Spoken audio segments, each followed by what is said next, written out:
welcome back. We are now joined with Julie Amman. She is the Director of Development and Marketing of Livingston County Catholic Charities. Welcome, Julie.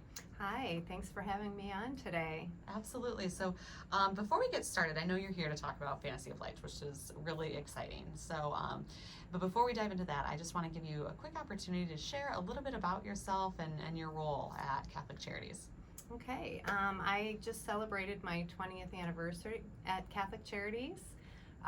So I just, I'm excited to share that. I love what we do in the community, and it's just exciting to work with a group of like-minded people that are looking to make a difference in the lives of people that are hurting and need healing and hope and help. So, so it's been a great journey, loving it every minute of it, and glad that I'm able to be there.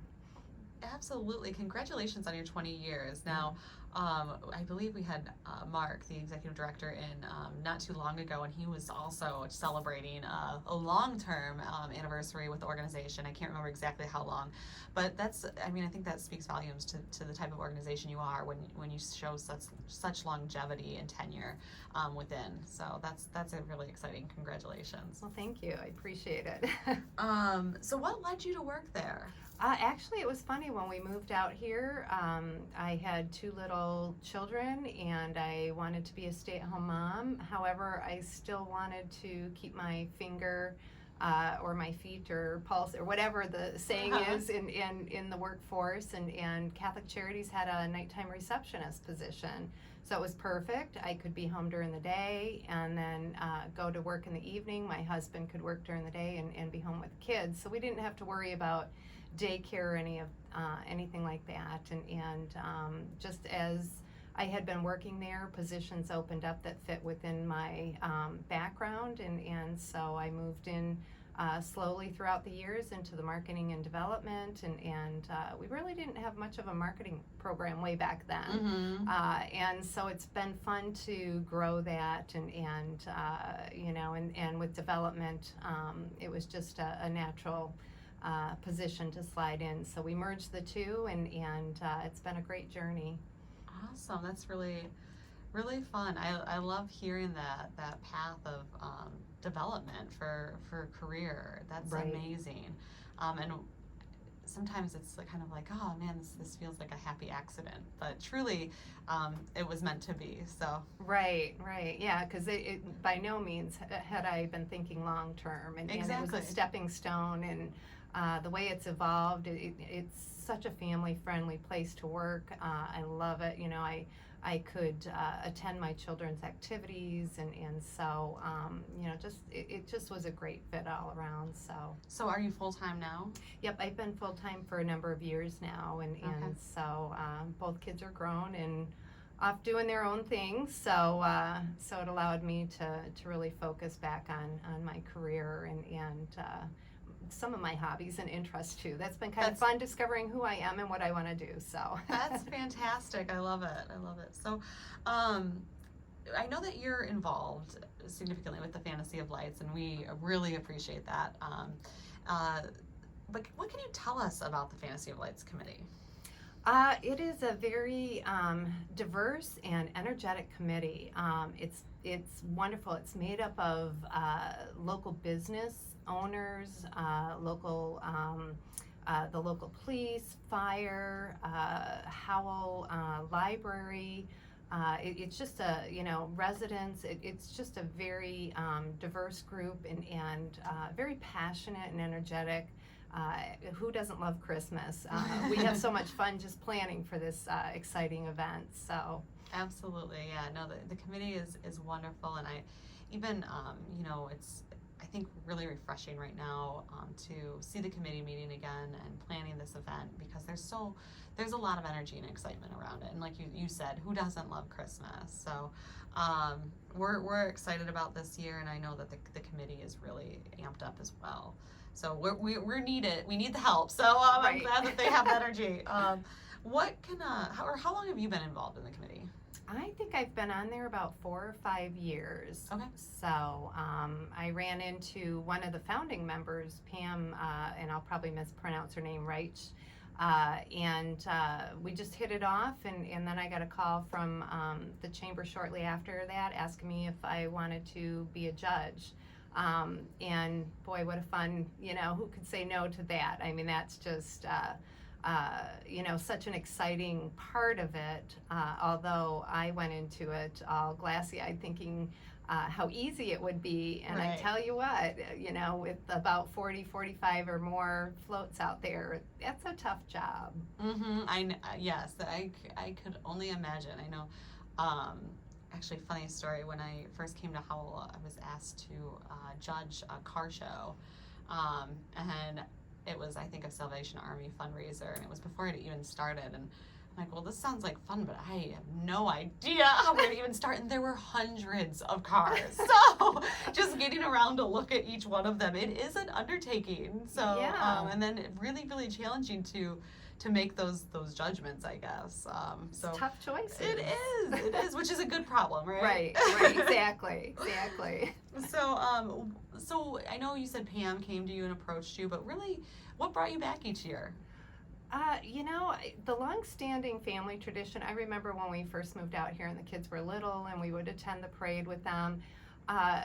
Just the kicking off of Christmas, the excitement and creating that family tradition. And of course, as they grew, my husband and I would always kind of come back as volunteers for the race during certain times. But, we had a couple of years that, after that we didn't attend. So it was really exciting to be drawn back into that because I just love Christmas and I'm always a kid at heart. So that to me I was so thankful and overjoyed to be asked to do that and then to be asked to come back. I obviously did something right, so so that was exciting. So That is exciting, and I think you said it best when it's kind of just like the event that kicks off the holiday season. It's so for those of you that may not know or may never have been to the parade, it happens the day after Thanksgiving. So it's really a big, Santa Claus is here, he's in town, and we get to do the tree lighting downtown in the front of the courthouse. So it's just a really great way to kick that off. And then it's followed by some other events happening in the city. I know the DDA plans and the Howell Main Street plans some different events around the parade, including Small Business Saturday. So it's just a really wonderful time. So, and we need to spread good cheer this year more than ever. we do, and from what I'm hearing from many people out in the community, they're so excited. We had to take not really a hiatus last year. We just did things a little bit different, and a lot of great positive feedback. But I think the committee is just really excited to bring back the parade in its original form, and so so I feel everybody's ready for that, and we need that. And going into the holidays, it's something to look forward to and plan as people are getting together for Thanksgiving. And as you said, this is right after, so it rolls right after that. And Absolutely. No, I couldn't agree more. So, can you share a little bit about the planning process for this event, just for some people that really aren't kind of involved on this backside? Well, it's run by the Howell Area Chamber of Commerce Foundation, and so we're really excited about that.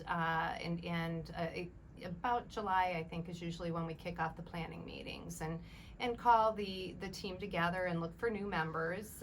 Always looking for new members and start the planning process, what that's going to look like, and this year. With COVID, there's always that discussion, around how we're going to do it. And so it's always done in a very planful manner, and again, having police and fire there, we try to touch all bases and make sure it's a very safe, secure, fun activity for families. And of course, we have the 5K run. So we've got that team who's planning along with us. And so it's just... it's a lot of minds coming together, pulling a lot of committee members, pulling all the different pieces together. Absolutely. I think you really covered, provided a great synopsis of that process and what that looks like, because I think that as a committee, our number one goal is to provide a safe, family-friendly event. So absolutely, thank you so much for sharing a little bit about that. Now, you mentioned previously that your role has really been in the judging aspect of this event. Can you share a little bit about the judging process? Sure.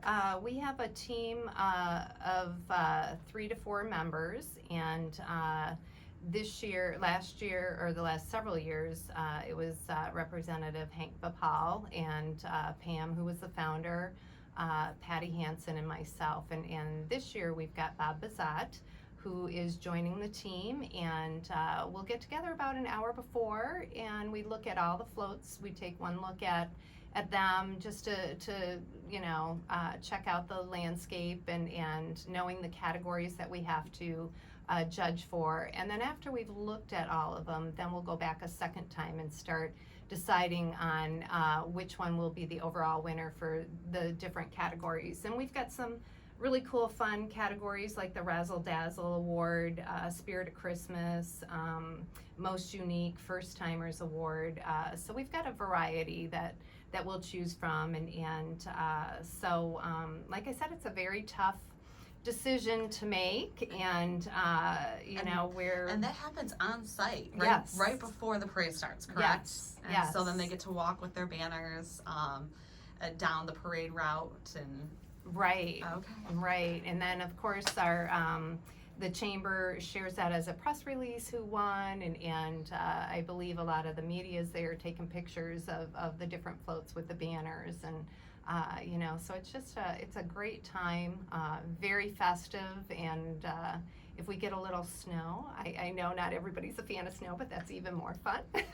I would be a fan on this day. I Yeah. know that you really have done just a great job of summarizing this event, and I know I'm a little biased, but I would say that this is just such a magical event. Yes, you hit it right there. And it's just seeing it all come together. It really does give you, I'm going to be really cliche here and saying, the warm and fuzzies for the holiday season.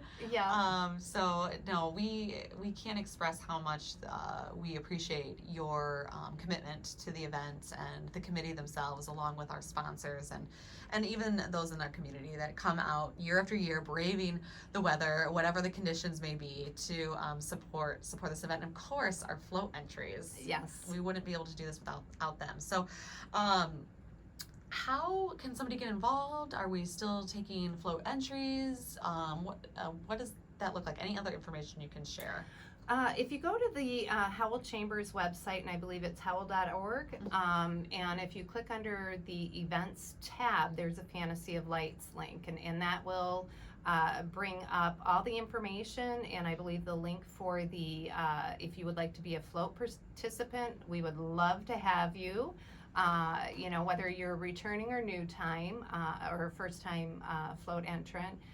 So you can download that application and send it in to Janelle or Diane at the chamber. And sponsors, the form is on there as well. We would love to have you. So any sponsors, same link, just click on that form, send it in. If you have any questions, you can reach Janelle at the chamber, and I believe her email as well as the phone number are on that link, or on Awesome. that page. Thanks so much, Julie.